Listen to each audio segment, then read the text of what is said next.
Hello, this is Shaylin from Shaylin's Fairy Shop, and excuse my sister's messy desk. Her mess, not mine.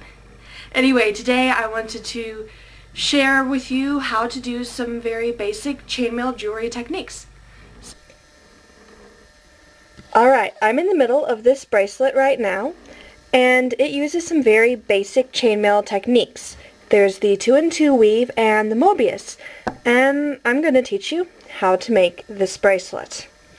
Okay, to start with, you're going to need to get your pliers. Now, I don't have real chainmail pliers, but any pliers will do as long as you're careful about them. For instance, these needle nose pliers have these little teeth in them, and I always cover them with a bit of tape so that my jump rings do not get harmed. So as you can see, I just put tape on it. I use masking tape. Duct tape would be better, but I couldn't find my duct tape. First off, I'm going to teach you how to open and close a jump ring and connect them. As you can see, this pair of earrings is done by simply connecting 1 and 1. So what you have to do first is take a little jump ring. I am using 18 gauge 3.75 millimeters. And you will close the jump ring. So you hold the corners there, you can see the opening, and you just kind of have to wiggle the ring closed. It does take some practice to get it all the way shut. Next, you're going to just take another jump ring, hold it. It's already going to be slightly open from when it was cut, but you are going to have to open it further. And then you just take your first ring and slide it inside. Now take this ring and close it. So you have connected 2 jump rings. Really basic. Now if you look at the bracelet I am doing, you'll notice instead of just connecting 1 and 1, I'm connecting 2 and 2. This is called the 2 and 2 weave for very obvious reasons.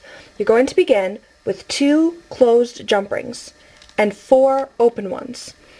You can open and close them as you work, or you can do it beforehand as I do. You're going to take an open ring and you will slide the 2 closed rings onto it and then close the ring.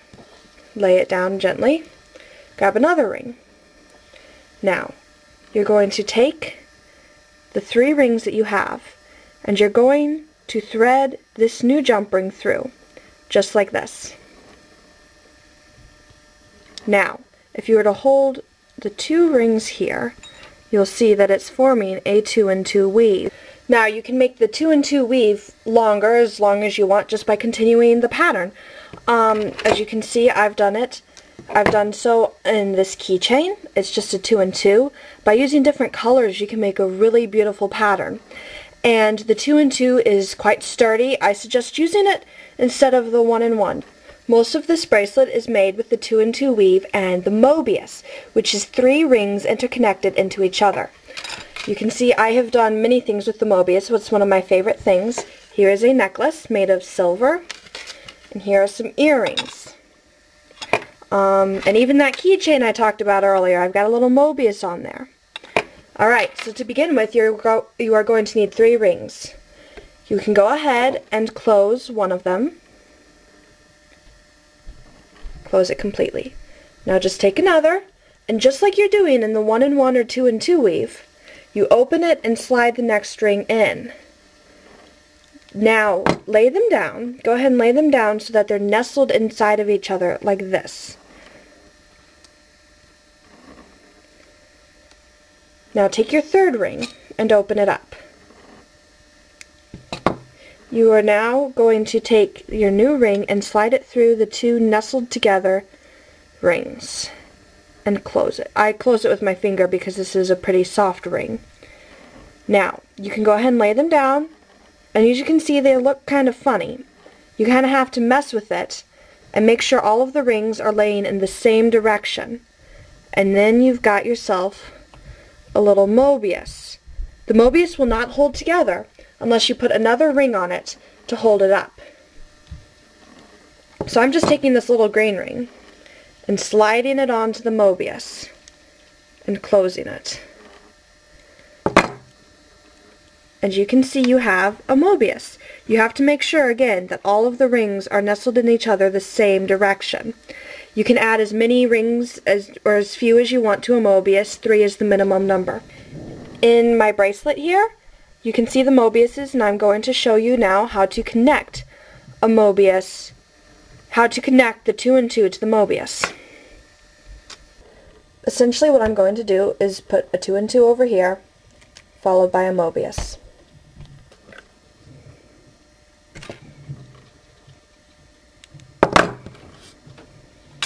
So just go ahead and watch and learn. It's sometimes difficult to put the ring inside the Mobius. The Mobius is 3 rings big, and that means you have to open your 2 and 2 rings extra wide, and sometimes they're not quite wide enough at first, and you got to do it over a couple of times. So open it plenty wide and thread through the Mobius already on the bracelet. Now I've got 2 hanging off. I need to put another 2 on.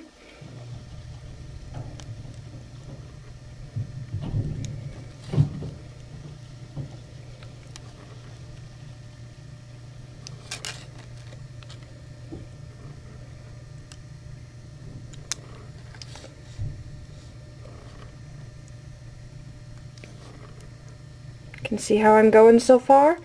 Now the last ones, you will hook first through the 2 and 2 as normal, and then you will take your Mobius. Make sure that all the rings are laying the same direction, and it would help if I looked at my work instead of the camera. I wouldn't be so clumsy. So you're going to thread it through just like that.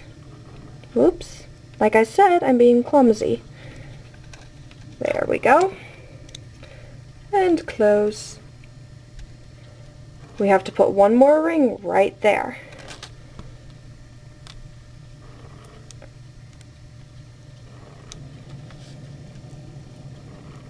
I think my camera's falling off the book I set it on. Okay. Having a slight bit of difficulty getting this in simply because I did not open my ring wide enough. So let me fix that. There we go.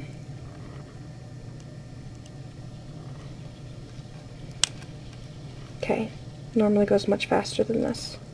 It's this camera, I tell you, it makes me do everything wrong. There we go, finally. And close. Ta-da! You have connected a Mobius.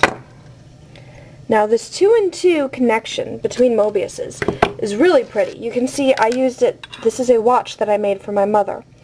And instead of having 3 sets of 2 and 2, I only have 1 connecting the Mobius. Mobiuses. I don't know what to call it. Here's this same weave in plainer colors. And, well, hope that was informative. Really lame ending.